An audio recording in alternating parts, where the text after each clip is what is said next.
In this video, we will talk about object class in Java. Well, it turns out that all these classes that we create, classes that we make ourselves, even classes that come with our Java library, they all have one common parent. This parent is called object. You've probably seen, as we've been talking about classes and objects, and how to create them, you probably noticed something very interesting. So I'm going back to our intro classes project here just to show you something here. We have instantiated this person class, which we created here. Okay, so if you open here, you can see all of the instance variables and methods, right? So check this out. Let's take a look at something very interesting here. So if I go ahead and say my person dot, look what happens. Well, the dot operator, right? It shows us a lot of great stuff here. Most of this stuff we have created, right? So if you can notice here, we have get age, get height, get name, and show data. Okay, but then we have other things like wait, to string, notify all, hash code, and equals. You probably have been asking, so how come I have all these other methods that I didn't create? Well, they all come from our object, as you can see here, right? You can see here, this one get age comes from our person class that we created, but this one here equals, it's a Boolean type, right? And it comes from our object. This tells us all classes that we create inherit from the superclass, which is object. So when we go back to our person class here, when we create this class saying public class person, implicitly what we're doing is saying extends from object. That's what we do, imply that every class you create, it has to extend from our object main class here, our object superclass, ultimate class as they call it. We don't need to write it like this.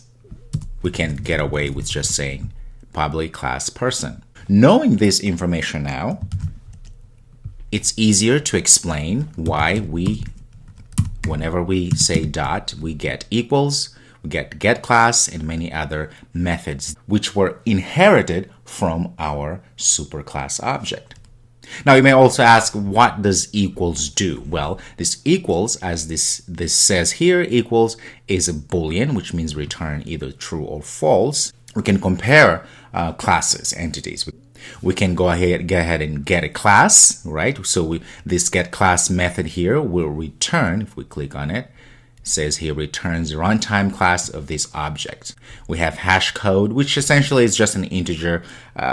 Let's just call it, it's an ID, an identifier for each object. So each object or class that we create has its own ID, rightfully so. And we have this toString, which prints out the name of the class and the memory location where the class lives. So let's play around a little bit. Let's go ahead and say, for instance, let's say system. Let's start with get class. Let's say get class. Let's call it get class. Well, let's go ahead and say my person that get class. There it is. If you run this, it gives you the entire path. So it's class com.magadi-studio.intro to class that person. That's the person class name. Now, if we want to dig deeper and get exactly just the name of the class, in front of here, we can say dot. You can say get name, right? It's just a string. You can go ahead and get simple name. And if you save this and run, it will just get, say, person. So we've used the get class method. And of course, we went further. We wanted just to get a string of the actual class, not the entire package and the entire path. Let's copy this. Let's do the same here. Let's go ahead and, for instance, get the hash code. Let's say here, hash code. So we're going to do the same here. So my person, let's get rid of all of this, type it all again so we can see what's really happening. So dot hash code, save this and run one more time. And there you go, person hash code, and gives you this number here. Of course, let's go ahead and system this out. That way we'll have all a bunch of stuff. So here we go, it's a code. Just think of this as an ID for our class. Let's go ahead and do the same thing. Now we can also do the equals, right, to see if to compare two objects. But in this case, we can go and say, let's instantiate another one here. Second person, new person. Let's pass in Claudia. Say 23, 67. Doesn't matter. Now we have two people here, my person and second person. Now let's go ahead and say if, we're gonna say if my person dot equals second person, let's say system out, say these two are the same. Else, right? Say system, gonna say not the same objects. All right, very simple. Just to see how we can use the equals method that we inherit from our object class, which is our ultimate superclass. Okay, let's comment this out here, save and run one more time. Not the same object. Okay, so now we know how this works. So these equals, right? So we're saying if my person is equal to second person, then we're gonna say they're the same. In this case, they're not the same. And we don't have to go into details what the equals object really means. But in this case, you can just see that you can compare two instance of objects and get a result.